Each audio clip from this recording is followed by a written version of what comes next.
Chers élus de Dieu, nous avons la joie et l'honneur, l'allégresse de venir partager avec vous ces informations. Donc, veuillez m'excuser, je sais comment titrer cela, mais c'est quand même la signification de quelques mots bibliques en ça. Il y a beaucoup d'autres mots, mais c'est ceux qui sont vraiment capitaux que je ne sais pas assez aussi, parce que là, il y a beaucoup que j'ai, mais tout de même, on va les découvrir aussi. Et vous aurez vraiment d'informations sur d'autres. Donc, nous sommes là pour partager avec vous des mots qui ne sont rien que des mots SAR. Et comme j'ai déjà partagé avec vous, la Bible est 100% l'histoire du Tchad. Je vous le répète, la Bible est 100% l'histoire du Tchad. C'est au Tchad que vous allez trouver les 12 fils de Jacob. Ça, c'est tous les 12 fils de Jacob. Tandis que dans certains pays, vous n'allez trouver que 4, 5, 6 ou peut-être. Mais ici au Tchad, vous allez trouver les 12 fils de Jacob. Ici au Tchad. Et au Tchad, ici, vous allez trouver les Babyloniens, les Assyriens, les Mésopotamiens ou les Assyriens avec les Syriens, avec les Philistins, les Moabites, les Ammonites, les Édomites, les Ismaélites, bref, toutes ces nations bibliques, toutes ces nations antiques, vous allez les trouver ici au Tchad. Donc, ce que vous devez comprendre, et la Bible est 100% l'histoire des Tchadiens. Un ex-ministre de l'éducation tchadien avait bien dit, c'était à la radio qu'il avait donné cette information.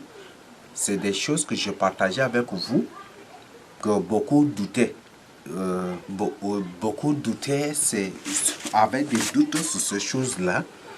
Et le ministre, l'ex-ministre, c'était lors d'une interview, ou lors d'une émission comme ça, et c'était sur quel sujet. Et après, il avait dit que la Bible est 100% l'histoire des Tchadiens. La Bible, bon, c'est un arabe, c'est un musulman. Donc, prenez vraiment ce message au sérieux. Ce n'est pas un disciple du Seigneur Jésus-Christ, mais il dit, c'est un musulman et il dit que la Bible est 100% l'histoire des Tchadiens. Donc la Bible, il dit, la Bible est l'histoire des Tchadiens. C'est l'histoire des Tchadiens. Donc voilà, c'est la Bible, que c'est l'histoire des Tchadiens et c'est ce qu'il a dit.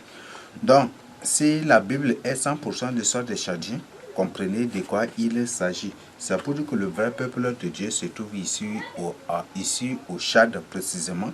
Et ici au Tchad, vous allez trouver les Juifs, vous allez trouver les Benjamites, vous allez trouver les Éphraïmites, vous allez trouver les Manassites aussi, vous allez trouver les Lévites, vous allez trouver les sacrificateurs, tout. Peut-être si je me mets à vous citer certains, vous donner le nom de certaines ethnies seulement, vous allez comprendre que effectivement, nous sommes le peuple biblique de Dieu. Donc, Dieu est 100% noir. Tous les fils de Jacob sont 100% noirs. Jacob lui-même étant un noir à 100%. Jésus-Christ, c'est un noir à 100%. Donc, je voudrais que vous preniez ces messages-là au sérieux. Donc, comme j'avais partagé déjà avec vous, c'est le sud du Tchad qui est l'état de Jérusalem dont il parle. L'état de Jérusalem dont il parle, c'est ça le sud du Tchad. On parle du moyen chari géographique. Le moyen chari géographique. Donc c'est ça le sud du c'est ça ce pays-là. C'est ça vraiment. C'est ça l'état de Jérusalem dont il parle. Donc prenez et ce message-là vraiment au sérieux. Nous sommes les vrais fils de Jacob. Toutes les découvertes, toutes les preuves sont là que nous sommes, que c'est le sud du Tchad qui est le vrai état de Jérusalem et c'est la ville de Sar au sud du Tchad, c'est cette ville qui est Sion. Or, Sion se trouve dans Jérusalem. Donc, vous comprenez déjà que la ville de Sar est Sion et Jérusalem de la Bible. Donc, ce que vous devez comprendre, c'est ce que je tiens vraiment à partager avec vous et que vous preniez ce message-là au sérieux.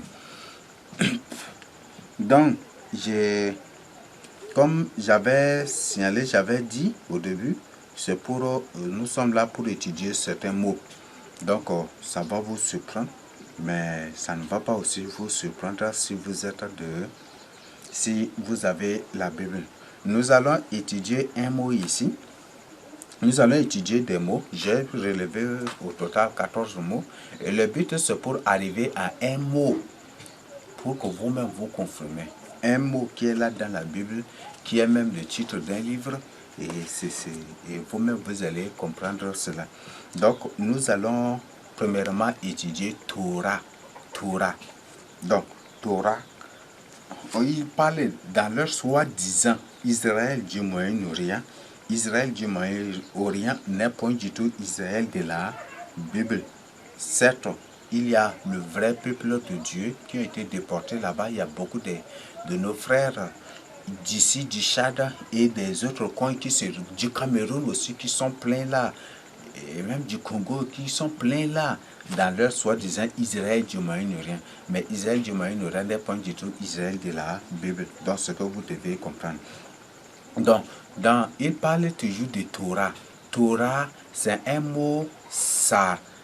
Torah, la Torah là, c'est un mot purement sar. Venez au sud du Tchad. Quand il faut entrer au Tchad, ou Tchad, comme vous le dites, il faut entrer au Tchad, venez à Sar ou dans n'importe quel coin, soit du Logon, pas du Logon, mais du Mandoul, ou soit du Moyen-Chari actuel. Avant, nous avons le Moyen-Chari géographique qui commence du Moyen-Chari actuel jusqu'à Logona occidental. C'est tout ça qui forme le Moyen-Chari géographique. Maintenant, aujourd'hui, le Moyen-Chari est devenu minime, seulement très petit, mais avant, alors qu'avant, ce n'était pas ainsi. Donc, une fois arrivé là, poser la question, Torah signifie quoi? Et n'importe qui va t'expliquer cela. Torah, donc ça signifie quoi? C'est où? Torah, c'est où? Donc c'est où? C'est un mot sar qui signifie c'est où? Où est-il? Où est-elle? Donc en d'autres termes, Torah signifie où est notre loi? Vous comprenez déjà, n'est-ce pas? Donc Torah, c'est un mot sar qui signifie où est-elle? Où est-il? Où est-elle? Où est notre loi? Vous voyez? Où est notre loi? Où est notre alliance? C'est ça, n'est-ce pas? Et là, c'est ça la signification du mot Torah. Donc, c'est un mot ça. Là, je t'invite vraiment, si tu veux parler la vraie langue juive, apprends la langue sar. Ça va vraiment t'aider. Apprends la langue sar, la langue goulé, la langue ngam et la langue mbaï avec les autres, avec même il y a la langue nar aussi avec les autres. Ça va vraiment t'aider. Toutes ces langues-là sont complémentaires. Si tu ne trouves pas tel mot dans tel, vous allez trouver ça dans tel autre. Donc c'est ça la vraie langue juive. Donc apprenez vraiment cette langue, ça va beaucoup vous aider. Mais surtout n'apprenez pas la langue Saramadingaï parce que Saramadingaï c'est la langue des reptiliens. Même ce ne sont pas des humains normaux et ce sont des Égyptiens. Donc ce que vous devez, les Saramadingaï ce sont des pharaons, c'est une race royale des pharaoniques égyptiennes et or, la race royale égyptienne sont des races reptiliennes. Je peux vous présenter la photo. Vous pouvez vous-même chercher pour confirmer. Donc, les Saramadingaï, ce sont des reptiliens. C'est pour ça qu'ils ont dénommé leur coin, leur capitale, Kumbra ou Cobra. Donc, c'est pour Kumbra, vous comprenez ça, n'est-ce pas? Donc, c'est une ville des reptiliens, une ville des serpents. Même les Chinois demandaient que Kumbra, c'est une ville des serpents. Vous voyez des serpents? Là, comment vous comprenez? Donc, c'est pour dire que ce sont les Saramadingaï, ce sont ces reptiliens égyptiens là qui se sont déguisés comme des Sahara. Et il dit Saramadingaï, être Sahara, c'est bon. C'est ça, n'est-ce pas? Si j'ai dit mon ethnie c'est Kikongo. Kikongo, c'est bon. Être Kikongo, c'est bon. Être Lingala, c'est bon. Est-ce que je suis un Lingala? Est-ce que ça, c'est un Lingala? Si j'ai dit, par exemple, mon ethnie, c'est être Baya, c'est bon. Est-ce que je suis un Baya? Ou être Mandja, c'est bon. Est-ce que je suis un Mandja? Donc, c'est pour dire que c'est un intrus, c'est un étranger Et il a vu que voilà, les Sars sont bons, sont très gentils. D'ailleurs, même dans tout le pays du Tchad, tout le monde apprécie les Sars, les vrais Sars. Les Sars Mandingues, ceux que les gens détestent, oui. Les gens, vous voyez, parce que ce sont des reptiliens. Ils ont un comportement très différent des vrais Sars. Donc vérifiez. Mais les vrais Sars, partout dans le monde entier, partout ici au pays, même les Akawa, les Gourons, témoignent que les Sars sont des gens qui n'aiment pas de problème. Mais les gens qui créent tous les problèmes, ce sont les Sars Mandingues parce que ce sont des serpents. Ce sont des serpents, des races de vipères, ce sont des reptiliens. Je vous ai présenté déjà. Tous les pharaons sont des reptiliens. C'est l'histoire des pharaons, c'est l'histoire des Mbang. Là qui s'appelle l'histoire des pharaons, vérifie. Pharaon a appelé Dieu soleil, Mbang signifie soleil ou Dieu soleil. C'est ça. Donc ce sont des serpents avec leur race, avec leur famille. Et c'est cette famille, Sarah Madingue, qui s'est départagée partout pour être chef coutumier partout dans toutes les régions du Tchad. C'est cette famille, c'est une même famille. Ce n'est pas, c'est une même famille et c'est eux qui sont là partout. Et c'est pour ça qu'ils se soutiennent. L'Antichrist, c'est un banc. Et l'Antichrist, c'est un reptilien, n'est-ce pas? Donc voilà, c'est de cette race reptilienne qui sortira, qu'est sorti l'Antichrist.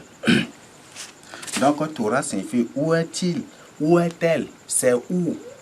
Où est-elle? Où est notre loi? C'est ça. Vous comprenez déjà, n'est-ce pas? Nous continuons. Donc, il y a, par exemple, c'est pour aussi, j'avais partagé avec vous que les Indiens, l'Inde d'abord, c'est un pays africain. Alors, ce que vous devez comprendre, l'Inde avec Madagascar, c'est un même coin et qui par la suite technologiquement, à travers le mouvement des plaques technologiques sont séparés.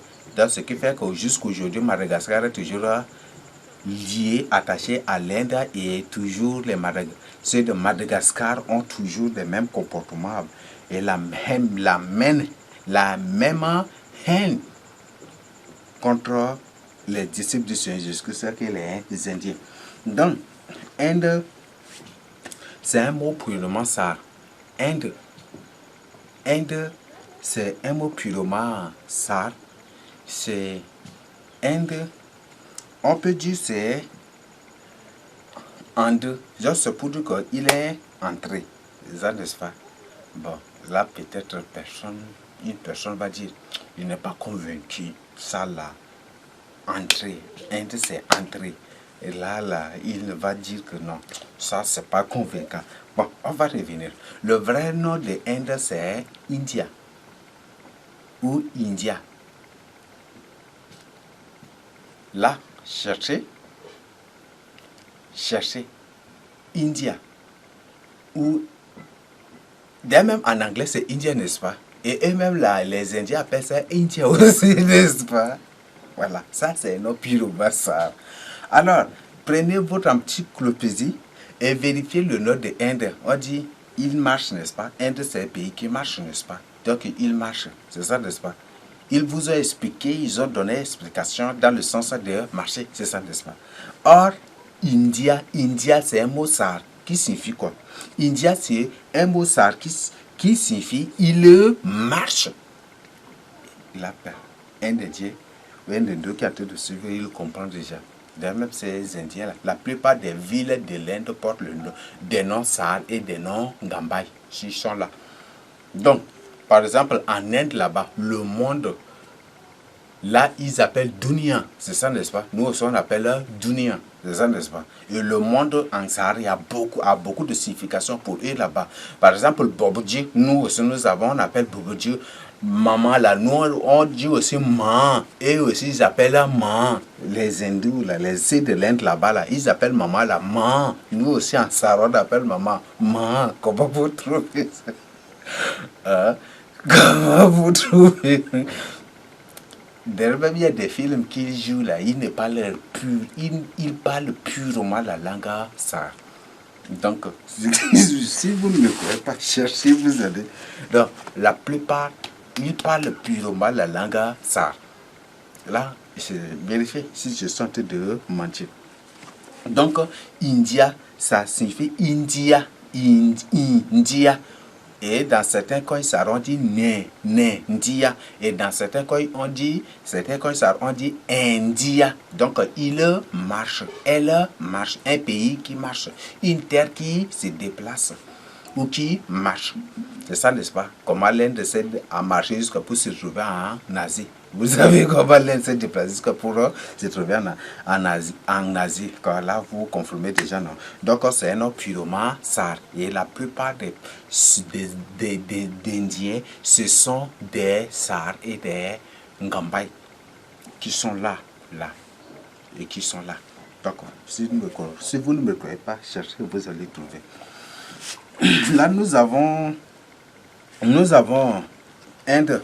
Dans la Bible, on parle d'un fils d'Issachar du nom de Tola. Tola, il dit, il y en a ici. C'est ça, c'est ici. Ah, c'est ici, c'est là. Il est ici. Elle est ici.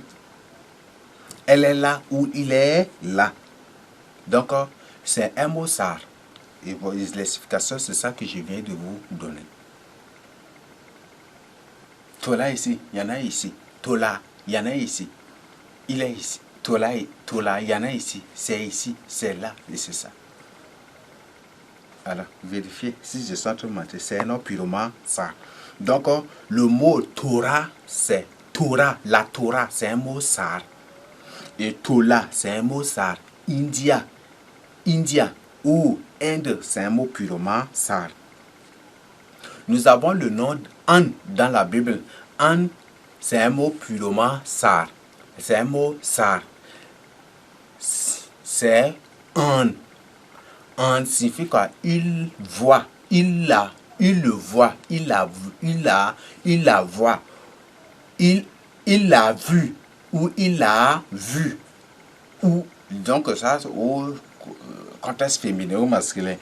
Maintenant, au contexte biblique du nom de An, ça signifie quoi? Il a vu son affliction. Donc, c'est pour le nom de An signifie il a vu, Dieu a vu son affliction. Et c'est un mot purement ça. C'est ça, n'est-ce pas? An, Nuba An. Donc, c'est ça, n'est-ce pas? Jeju An. Donc, il a vu son affliction. Il a vu, Dieu a vu son affliction. Sa souffrance. Et il a donné un enfant. C'est ça, n'est-ce pas? Donc, An, c'est un mot purement ça. Nous avons le mot ange que vous utilisez. Mot ange, c'est un mot purement ça qui signifie il nous voit. C'est ça, n'est-ce pas? Vous comprenez déjà là? Il nous voit. Ange, c'est ça. Ange. Donc, il nous voit. Et lesquels qui nous voient? Les êtres célestes. Hébreux 12 a dit que nous sommes en période d'une multitude de témoins qui nous voient, n'est-ce pas? C'est ça, n'est-ce pas? Donc, vous voyez ça? Donc, ange, c'est un nom purement sar. La langue sar, c'est ici au sud du Tchad. Donc, c'est ça, la vraie langue juive de la Bible. C'est ça, la vraie langue juive du royaume de Dieu. C'est ça, la vraie langue, la langue authentique juive du vrai peuple de Dieu. Donc, apprenez cette langue-là. Là, si je vous demande d'apprendre cela, il y aura un temps qui viendra. Ce temps-là arrive déjà même que beaucoup de gens vont se réclamer être des Sars. Beaucoup de gens vont se réclamer être des Tchadiens. Beaucoup de gens vont se réclamer des Ngambai. Beaucoup de gens vont se réclamer des Goulés. Beaucoup de gens vont se réclamer des Gour. Beaucoup de gens vont se réclamer des Sars, des Ngam. Ce n'est pas moi qui l'ai inventé. Le prophète Ésaïe en a parlé.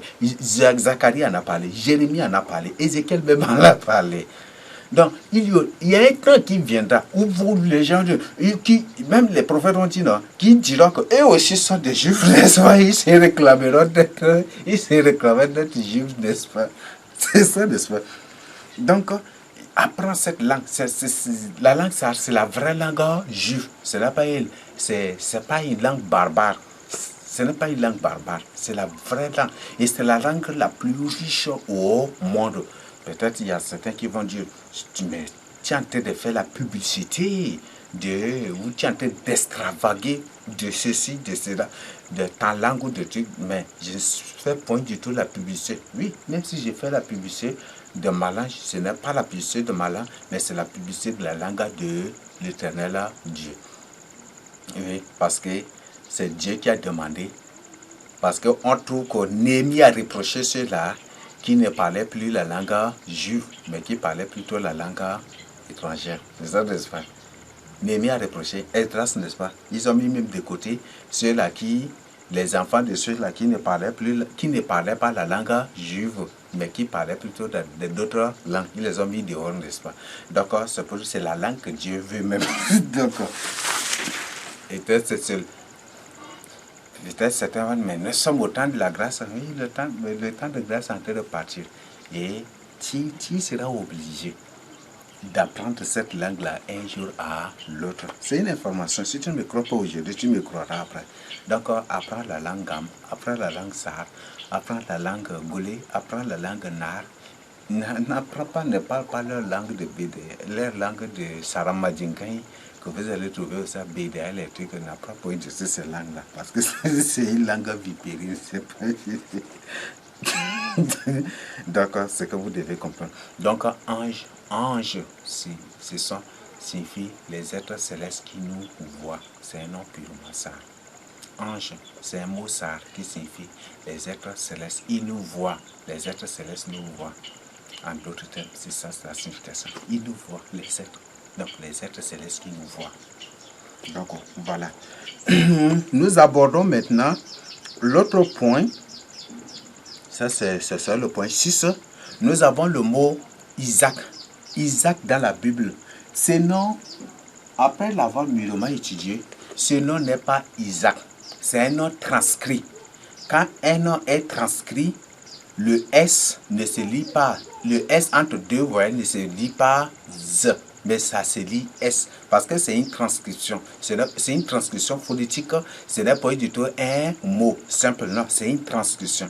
Donc, peut-être c'est la francisation qui est Isaac. Mais sinon, le vrai nom, c'est Isaac. C'est pas Isaac. C'est un nom transcrit. C'est un nom transcrit. Donc, c'est la francisation qui est Isaac. Mais sinon, le vrai nom. Sinon, la vraie prononciation, la vraie lecture, c'est Isaac. Isaac. Et là, c'est un nom simple. Isaac. Je vois combien de ça porte le nom d'Isaac ici. C'est un nom simple, n'est-ce pas? Là encore. Et maintenant, on appelle Isaac là, on l'appelle Isaac. Vous voyez, c'est un nom purement ça. Ici aussi, du chien de toujours. Là, arrivé dans le moyen chari du chien de là. Isaac, c'est ça. Donc, Isaac. Ça, premièrement.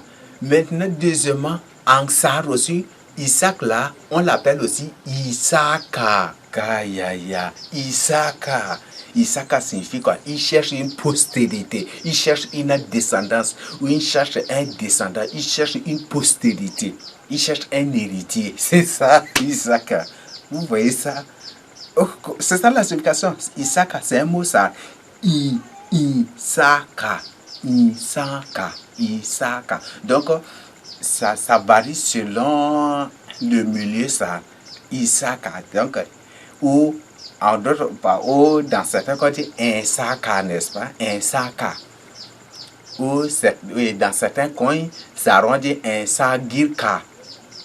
Ou on peut dire, mais c'est un isaka. Donc, et ça, c'est certains milieux, ça aussi.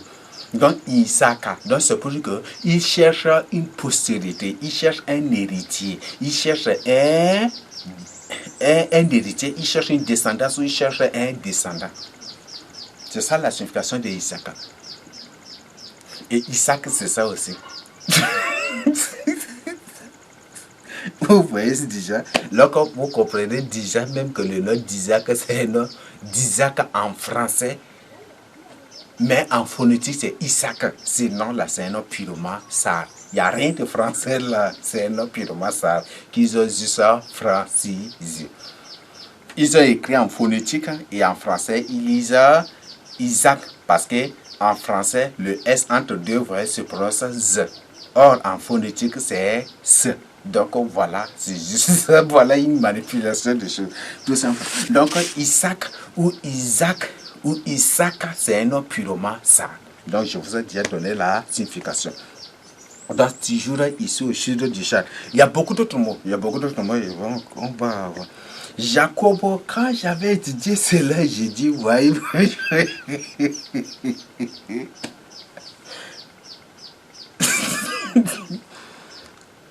Quand j'ai étudié cela, j'ai dit, ouais.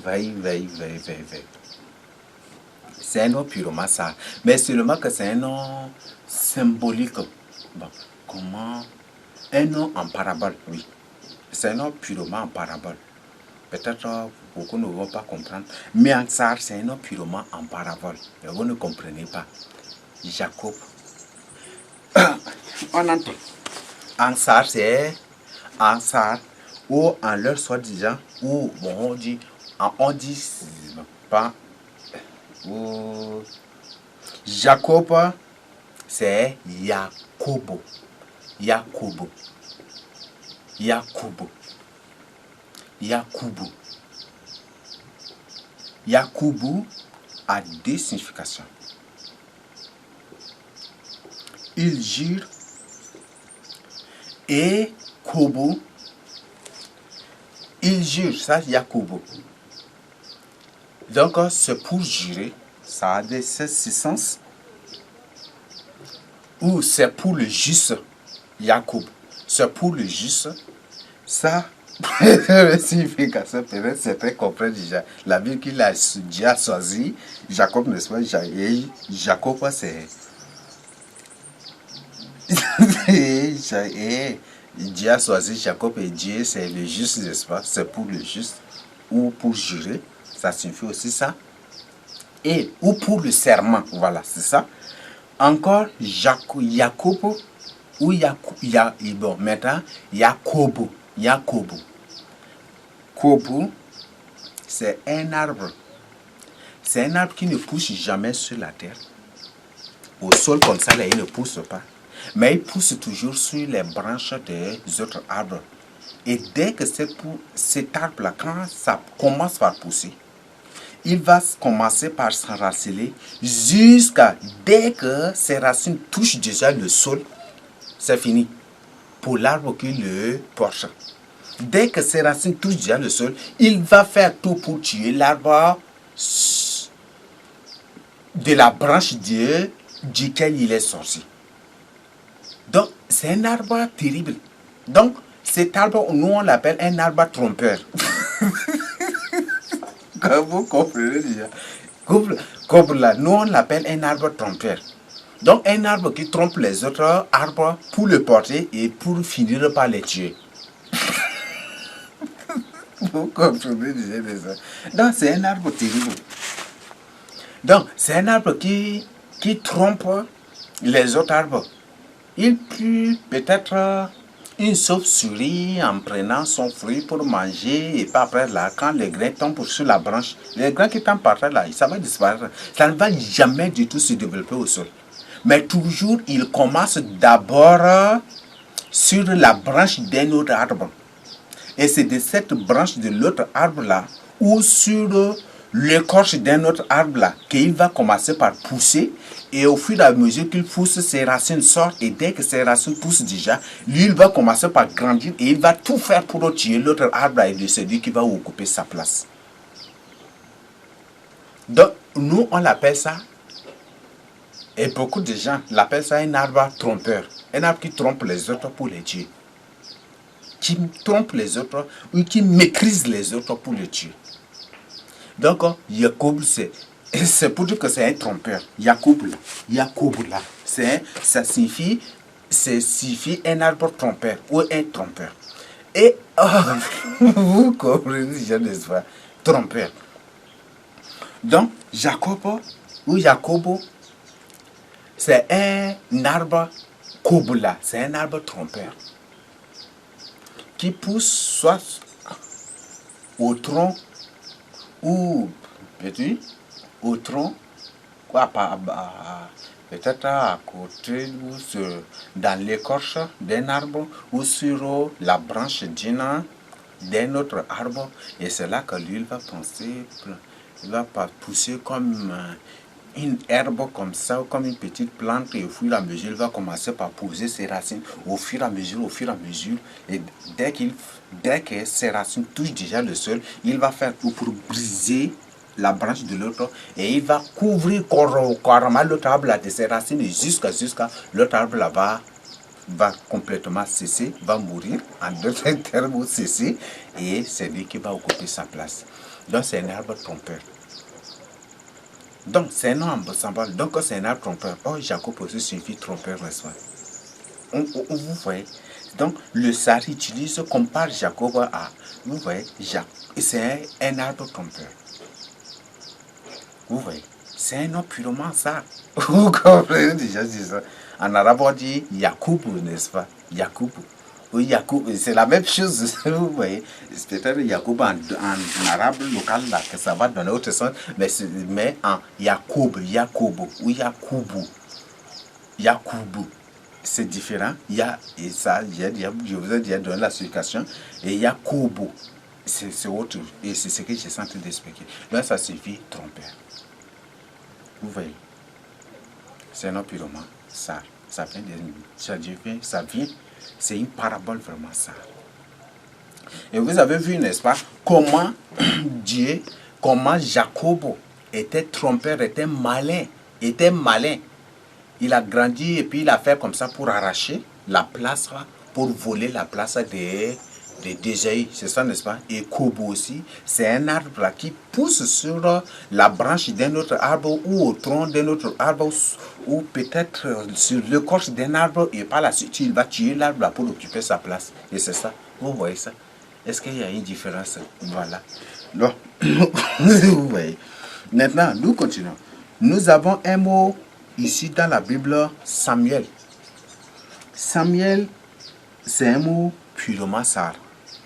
Peut-être beaucoup ne comprennent pas. Mais la Bible démontre, et cette explication que je vais vous donner démontre bibliquement, prouve bibliquement que Samuel c'est un nom purement sar. Le vrai nom de Samuel, c'est le nom là. C'est un nom sar. Ça vient du mot sar, Samuel. Samuel, ça signifie quoi? Il ne mange pas l'herbe. Comment? Vous savez fort bien que tous les sacrificateurs ne mangeaient pas l'herbe, n'est-ce pas? Ne mangeaient pas de légumes, ils sont là pour cause. Ils sont consacrés pour manger de nourriture sainte dans la maison de Dieu, n'est-ce pas? Ils ne doivent pas manger. Les légumes, les trucs qu'ils ne mangent pas, la viande, n'est-ce pas? Donc Samuel était consacré à Dieu, non pour manger de l'herbe, mais pour maintenant manger des choses saintes. En d'autres termes, il est consacré sacrificateur. Donc Samuel, vous voyez, c'est un purement ça. Donc Samuel vient du mot Sarah, Samuel. Donc c'est un sacrificateur, en d'autres termes, c'est ça. Donc, bon, il manque un peu d'expression vraiment pour vous présenter cela, mais c'est un nom purement ça, Samuel. Aaron, je vous ai déjà présenté dans les notes d'information. Donc, veuillez m'excuser. Si vous voulez avoir beaucoup d'autres preuves, parce qu'il y a des notes d'information que nous avons, que le Seigneur a permis, que le Seigneur a ordonné, que nous avons écrites pour partager avec les hommes. Donc, si vous voulez découvrir plus de mots, faites-nous signe et on va vous envoyer ces notes d'information-là gratuitement. Vous-même, vous allez prendre connaissance de cela. Et dans ces notes d'information, vous allez trouver les noms des villes et des villages du Tchad qui ne sont rien que des villes bibliques et des mots de la Bible que vous utilisez, des noms dans la Bible que vous utilisez sans le savoir, alors que ce sont des noms sars. Si vous voulez découvrir ces mots-là avec leur signification, vraie signification, faites-nous si, on va vous expliquer cela. Et la langue la plus riche au monde, c'est la langue sar, parce qu'un seul mot sar a beaucoup de signification, a beaucoup de sens, selon son contexte d'emploi. Un seul mot, ça peut avoir même plus de 10 mêmes explications. 10 mêmes explications, significations. Donc, ça c'est la langue la plus riche vraiment. Vous voyez ça. Donc, je vous invite vraiment avoir les notes d'information pour avoir plus de... Bon, pas pour avoir plus de détails, mais pour découvrir d'autres noms bibliques qui sont des noms SAR. Vous prononcez des noms, vous appelez des noms SAR et vous portez des noms SAR sans le savoir. Les noms tels que Bertrand, Roger, ce sont des noms SAR. Les noms tels que Nadège, ce sont des noms SAR, mais vous ne comprenez pas. Il y a beaucoup d'autres noms. Donc, il y a beaucoup de noms que les Français utilisent sans connaître leur signification. Mais ce sont des noms SAR. Ce sont des noms SAR. Et ces Français portent ces noms sans les comprendre. Mais nous, on comprend cela. Donc, je vous invite vraiment d'avoir adressez-nous seulement un mail. Vous dites Shalom seulement, je veux les notes d'information et puis on va vous envoyer ça. Et vous-même, vous allez suivre ça. Vous-même, vous allez prendre connaissance de ça. Ça va vraiment vous aider. Avec les références bibliques. Il n'y a rien qu'on a à utiliser sans référence biblique. Donc, avec les références bibliques, vous-même étudiez, vous allez comprendre. Et vous allez vous-même conformer cela. D'accord. Je vous dis même, toutes les preuves ont été partagées déjà avec vous dans les enseignements, dans les partages que nous avons publiés en ligne, que les vrais fils de Jacob sont des noirs et c'est la race là, que ce sont les Sars qui sont la race royale de David ou la maison, c'est cette race là, c'est cette famille là qu'on appelle la maison de David. Ce sont les Sars qui constitue la maison de David. Donc je vous invite vraiment à prendre ce message-là au sérieux et à vous repentir et vraiment à vous attacher aux vrais juifs et de vous attacher à ces reptiliens qui se présentent comme des juifs avec des faces blanches avec des trucs. Ces blancs ne sont même pas des juifs. Les juifs sont des noirs, ce ne sont pas du tout des blancs. Nous continuons. Donc Samuel vient du mot Sar. C'est un mot Sar. Le vrai mot Sar, c'est Samuel. Il ne mange pas l'herbe, mais il mange plutôt la viande. Au contexte de cette consécration de Samuel a dit, il était dans le temple pour offrir aussi. Et c'est lui qui a fini par offrir des sacrifices. Les sacrificateurs se nourrissent de l'autel, n'est-ce pas? Que c'est ça. Nous continuons. Ça c'est le point maintenant 10, non? 10, c'est bon. 10, mais veuillez m'excuser, le premier point, si je vais aborder à la fin pour que nous comprenions. Donc, nous avons le nom David. David, c'est un mot purement Sar. Mais ce sont les Français. Ce sont ces Français, ces conquérants, ces colonisateurs qui ont manipulé ces noms-là. Comme ils ont colonisé politiquement, militairement, économiquement, ils se sont mis aussi à coloniser phonétiquement, linguistiquement aussi. Et ce qui fait qu'on voit que les gens n'arrivent pas. C'est difficile. Tu dis que toi là, ta vraie origine c'est ça, personne ne va. Cette personne-là, si ce n'est pas une personne qui vit dans la grande de Dieu, c'est difficile qu'il comprenne cela et c'est difficile qu'il accepte cela. Parce que les conquérants, les colonisateurs, non seulement ils ont colonisé politiquement, économiquement, socialement et militairement, mais aussi ils ont colonisé aussi l'Afrique, le Tchad, linguistiquement et phonétiquement. Et c'est comme ça qu'ils ont manipulé les choses. Et vous voyez, c'est comme ça que l'histoire de l'humanité est modifiée et falsifiée. Donc David, en Sar, on appelle David Daoud. Or, on l'appelle aussi Daoud. En Sar, David c'est Daoud dans certains coins, et bon, partout. Et aussi Daouda, et aussi David.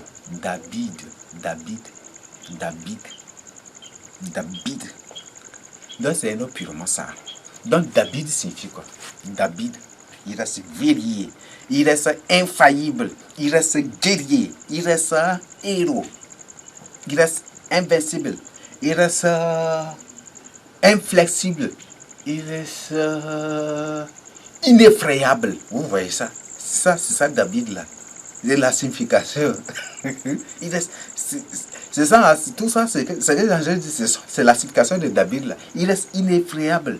Il reste inintimidable. Il reste, il reste inintimidable. Il reste ineffrayable. Il reste guerrier. Il reste héros. Il reste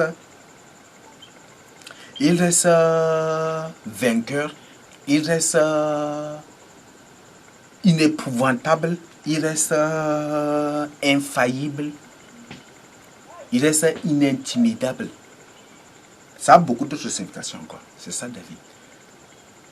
À travers cela, vous comprenez ça. Quand David était David,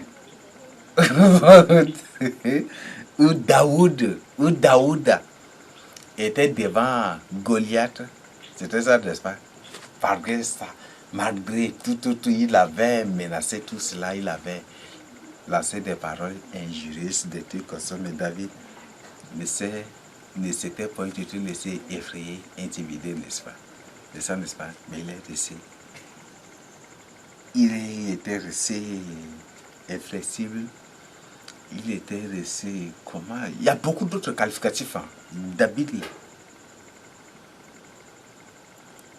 Donc c'est une personne devant qui tu fais quoi même, il n'a point du tout peur. Il n'a point du tout peur. Et qui ne faillit point du tout, qui ne se laisse point. Bon, il y a beaucoup de significations. Ça, il y a encore d'autres explications, d'autres significations de David. Là. Ce que je vous dis, ça c'est encore beaucoup. Je vous dis que la langue sarde, c'est une langue très riche.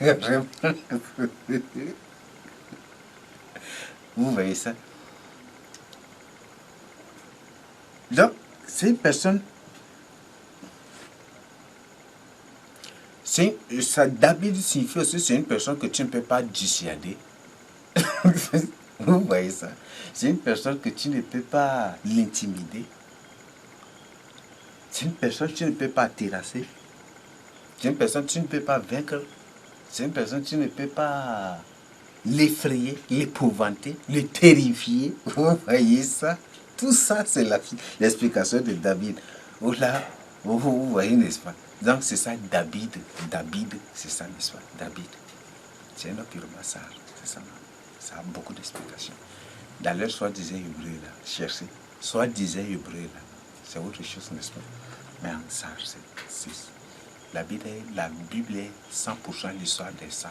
La Bible est 100% l'histoire des Chadiens. Nous avons un nom dans la Bible, nous avons un nom, Absalom. Absalom, c'est un nom purement sar. Ça signifie père de la paix. Le père de la paix. Le père de la paix. Absalom. Et si on ajoute, parce que Ab c'est la forme contractée de Abba. Si on ajoute par exemple Abba Salom, c'est pour dire que le père cherche la paix. Le père cherche la paix. Ou mon père cherche la paix. Abba Salom.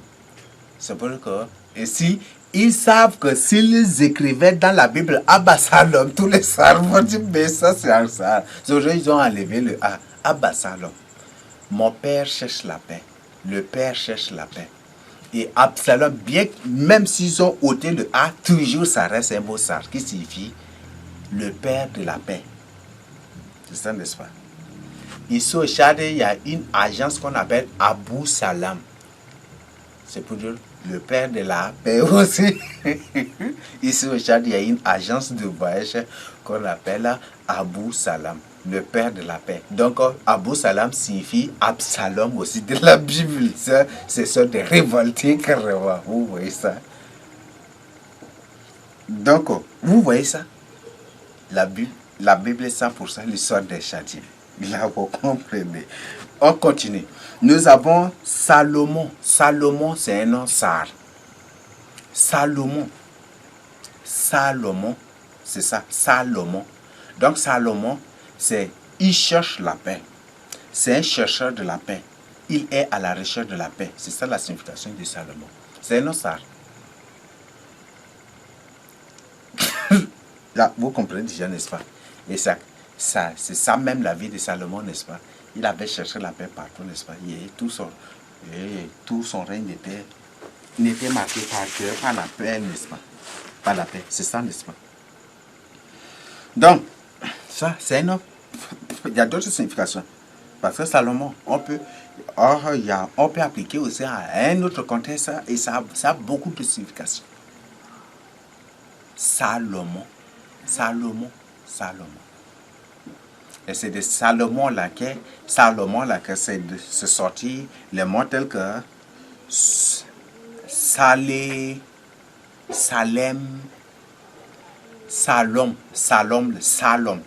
ou Salom. Salom ou Shalom, c'est un mot sar qui signifie il cherche la paix. Il cherche la paix. Il cherche la paix. Donc Shalom, c'est un mot qui signifie il cherche la paix. C'est un mot sar qui signifie il cherche la paix. Apprenez la langue sar, ça va vraiment vous aider à bien comprendre vraiment la Bible. Parce que la Bible est 100% l'histoire des Chadiens. La plupart des noms dans la Bible, Madmana, Medmana, Gédéon, Jérémie, ceci, ou Aaron, Némi, ce sont des noms pyromanes, ce sont des noms Sar et Ngambay. Ce sont ceux-ci, toujours ici. Gédéon, si vous voulez, je vais chercher d'autres mots et je vais vous expliquer. Donc, vous allez vous-même comprendre cela. Nous avons un nom tel que Jotam. Jotam, en lisant Juge 9, vous allez trouver Jotam. Jotam signifie quoi? Jotam, c'est un nom sar. D'abord, on vient au contexte sarngam. Ça, c'est Jotam. C'est ça, n'est-ce pas? Écoutons la parole. Ou écoutons sa parole. Jotam, c'est ça, n'est-ce pas? Ça, en ça. Maintenant, et encore, Jotam, si on vient vraiment, soi-disant, c'est Yotam. Jotam, c'est Yotam. Yotam, là, c'est une parole de mort. À d'autres, c'est des paroles de malédiction. C'est ça, la signification de Jotam ou de Yotam. D'ailleurs, ils disent qu'en hébreu, là, le J, c'est Y, n'est-ce pas? Donc, Yotam. Yotam signifie parole de mort. Ou d'autres termes, des malédictions, des paroles de malédiction. Des paroles de malédiction. Vous voyez ça? Et lisez seulement Juge commun. Vous allez comprendre si je suis en train de mentir ou je vous dis la vérité. Juge 9, lisez seulement. Juge 9, lisez des paroles de malédiction. Yotam signifie parole de malédiction. Signifie une personne qui prononce des paroles de malédiction. Une personne qui prononce des paroles de mort ou de malheur sur une personne. C'est ça la signification de Jotam ou de Yotam ou de Jotam. Vous voyez ça? Dans le contexte, vous voyez ça? Voilà. Donc, voilà. Maintenant, nous allons aborder le 13e point, c'est Moab. Moab. Au contexte de la Bible, Moab, c'est un mot purement sar. Au contexte biblique, c'est un mot purement sar. Et ça signifie quoi? Fils de mon père. Moab. Déjà, n'est-ce pas? Je vois fils de mon père. Vous voyez? Comment vous trouvez cela? Alors, lisez l'histoire de la naissance de Moab avec Ben-Amon, ou Ben-Ami, ou le père des Amours. Lisez, vous allez trouver ça. Donc, Moab, ou Moab signifie fils de mon père. Moab. Je vois mon père, ou je vois fils de mon père au contexte biblique. Ça signifie ça. Au contexte biblique, ça signifie je vois le fils de mon père. Là, certainement, c'est la mère qui a. Et comme c'est la mère qui a donné l'enfant, c'est sauf Ben Ami là que c'est l'autre qui a lui a donné ce don, n'est-ce pas? Mais moi, c'est sa maman, n'est-ce pas? Alors, vous voyez, Moab, donc, au contexte biblique, c'est un mot ça. Je vois fils de mon père, je vois le fils de mon père, c'est ça, n'est-ce pas? Alors, je vous invite de lire Genèse. Bien m'excuser. Je vous invite à lire Genèse combien? Genèse 13, non, c'est Genèse. Je vous invite de lire Genèse 19, du verset 30 à 38. Genèse 19, 30 à 38. Donc, Moab, c'est un mot ça qui, au contexte biblique, signifie je vois le fils de mon père. Donc, lisez. Vous-même, vous allez confirmer cela. Voilà, maintenant, on voit le dernier point pour finir. Somme, le livre de Somme. Vraiment, mes frères et sœurs, le livre de Somme. Vraiment, vraiment, vraiment, vraiment. Somme, c'est un homme purement sale. Peut-être certains se disent, mais comment ils sont en train de s'interroger. Somme, c'est un nom purement sale. Ça vient du mot somme. Somme, c'est un nom gamme et qui est utilisé aussi par les Sars aussi. Parce qu'il y a des Sars. Les Sars, surtout, ne confondez pas Sarah Madingan. Les Sarah Madingan ne sont pas du tout des Sars. C'est qui complique des choses. Somme. Alors, somme en gamme signifie quoi? Somme. C'est ça, somme. Le livre de Somme là, c'est un nom purement sar. C'est un mot d'abord, un mot purement sar. C'est un mot purement sar. Donc, somme. Somme, c'est un mot purement sar qui signifie pleurer, gémir, supplier, invoquer, implorer, louer, adorer, etc. Parce que je ne peux pas tout citer ici. Somme, demandez à un gamme, il va t'expliquer. Demandez à un sar avec qui les gammes sont des sars aussi, ils sont ensemble. Déjà, c'est juste des intonations seulement. C'est pour ça on les place, même c'est une même famille, c'est problème d'intonation seulement. Donc, demandez à un gamme. Donc, somme signifie pleurer, gémir, supplier, invoquer, implorer, louer et adorer. Plus, etc. On ne peut pas tous les citer. Parce que somme est appliqué aussi à tous les contextes pour donner sens à autre sens à tel. Donc, demandez. Si demandez à un sar ou à un gamme, il va t'expliquer cela. Donc, somme. Et aussi, en massa, il y a des frères aussi qui m'ont écrit que somme, c'est aussi un mot massa. Que somme, c'est aussi un mot massa. En massa, que ça donne même nom. Qu'en nom Gabriel aussi, il y a des frères qui ont partagé ça avec moi. Voilà. En Gabriel, il y a un frère qui a partagé avec moi que somme signifie aussi pleurer sur une personne, supplier une personne, demander une faveur à une personne, implorer la miséricorde d'une personne ou de Dieu, c'est ça, n'est-ce pas, somme. Et en massa aussi, il y avait un frère qui avait partagé, je ne sais pas, il s'agit de qui, ou c'est en Gabriel seulement. Il y a un frère qui avait partagé ça avec moi, vous voyez ça. Donc, en Gabriel, que ça donne, c'est la même signification. Là, pour comprendre déjà, n'est-ce pas? Pour comprendre déjà.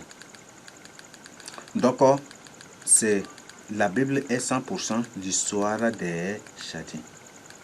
La Bible est 100% l'histoire des chrétiens. Donc, ne vous amusez point du tout avec la parole de Dieu. Donc, somme signifie pleurer, gémir, supplier, invoquer, implorer, louer, adorer. Adorer, implorer la miséricorde d'une personne de Dieu. Vous voyez ça? Donc ça a beaucoup de signification, beaucoup de signification. Voilà.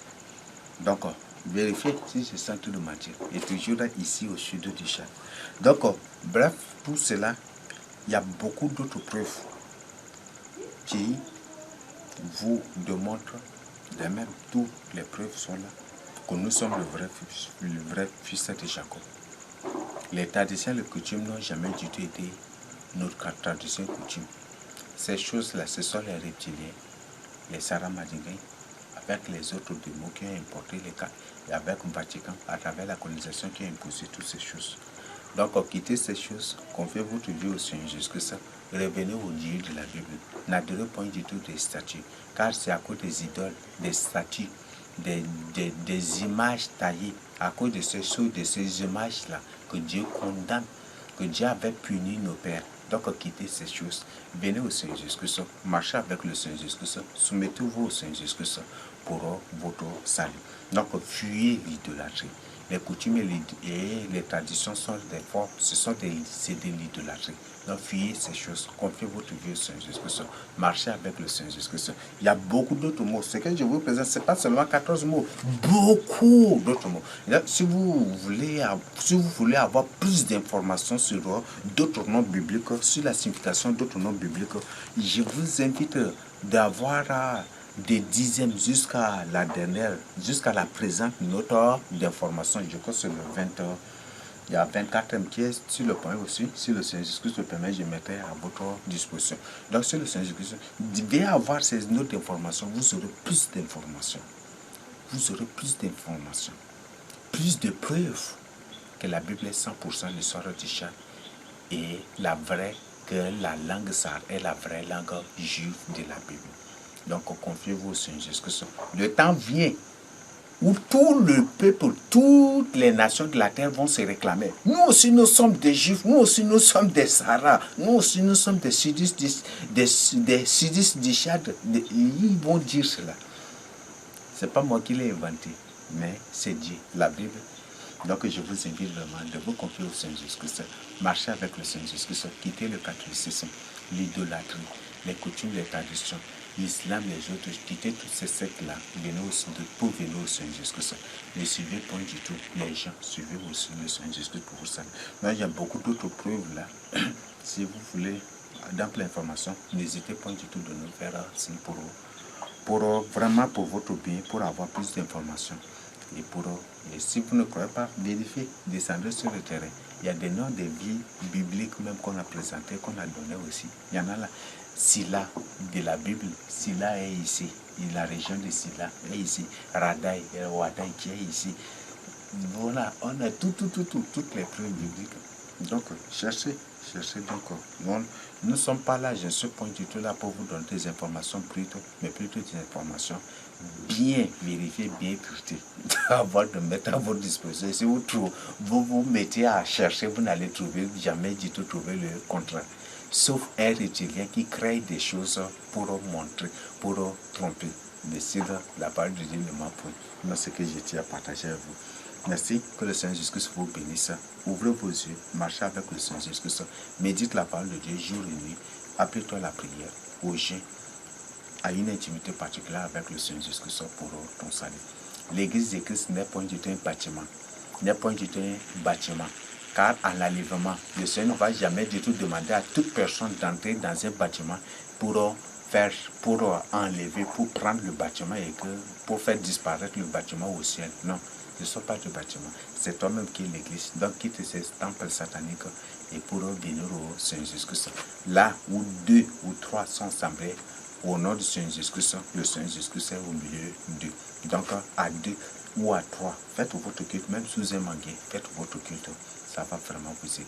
Donc quittez ces temples sataniques, ces temples créés par le Vatican pour avoir des âmes. Donc je vous invite vraiment à vous confier au Seigneur Jésus-Christ et à vous repentir. Il a quitté l'écuménisme, toutes ces sectes-là pour venir sur Jésus-Christ.